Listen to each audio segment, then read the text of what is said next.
I waited 10 minutes before a door opened. A tall, slender man in his early 40s strode in with an air of dignity. Lev Frolov, he said, third secretary, a gentle voice. A week later, I was kidnapped by 10 Turkish police officers not in uniform, in street clothes, and brought to a room in an abandoned building in an isolated area and detained. I'm not going to tell you what happened. You'll have to read the book. She came out alive. Yeah, but did they? Don't give it away.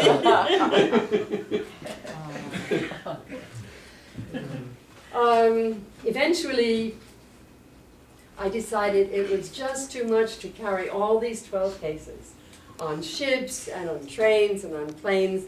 And I thought, well, I've still got the rest of the world to do. I mean, I hadn't seen Iraq, Iran, Pakistan, India, Nepal.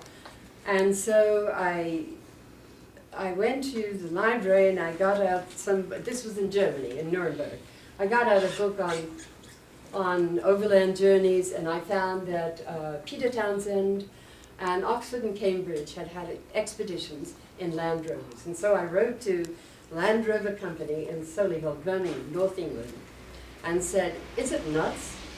Do you think I'm crazy?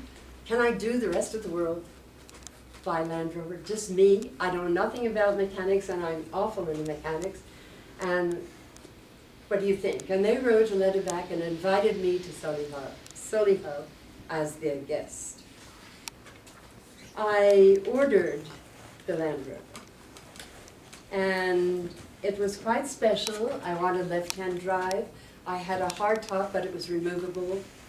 And they made a false floor for me so that the accordion and the amplifier wouldn't show.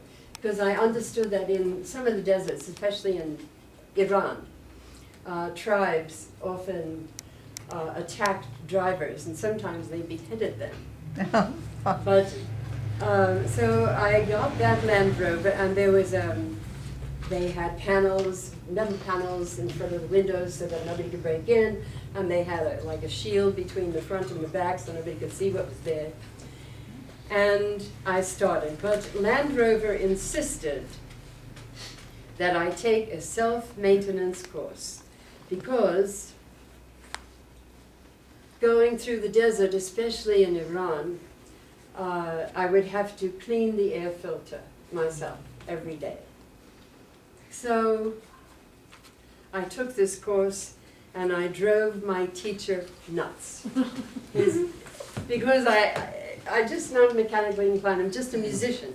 And his name was Derek, and at one point he said, what he did was he did something to the motor, and he said, now the car's not going to start. Now figure out why. And so I looked, and I moved something, looked somewhere. I couldn't see any reason why the vehicle wouldn't start. And he said to me, listen! And he waved his arms, you know, like the religious fanatics on Orator's Corner in Hyde Park. Everything in an engine either goes up and down or all around. And anyway, by the end of the third week, I knew what to do if the engine didn't start. And I started. I'm just going to read one paragraph here.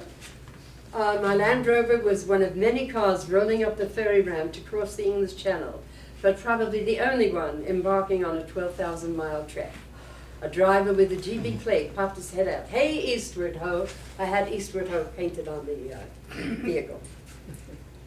Jolly good. My house on wheels was jolly good, rooted nowhere, anchored to nothing. Nothing but freedom.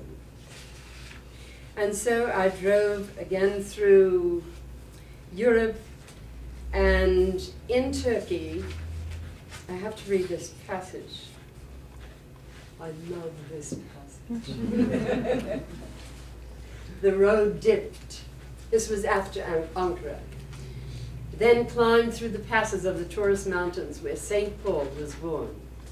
It led through the narrow gorges of the Sicilian Gates, the same gorges that invaders and traders used for centuries. A bitter taste of dust filled my mouth. My chest felt tight. I reached for my asthma inhaler, 4th time that day. The Rover climbed the rocky road in progressively lower gear, winding its way around U-shaped bends. My stomach sank.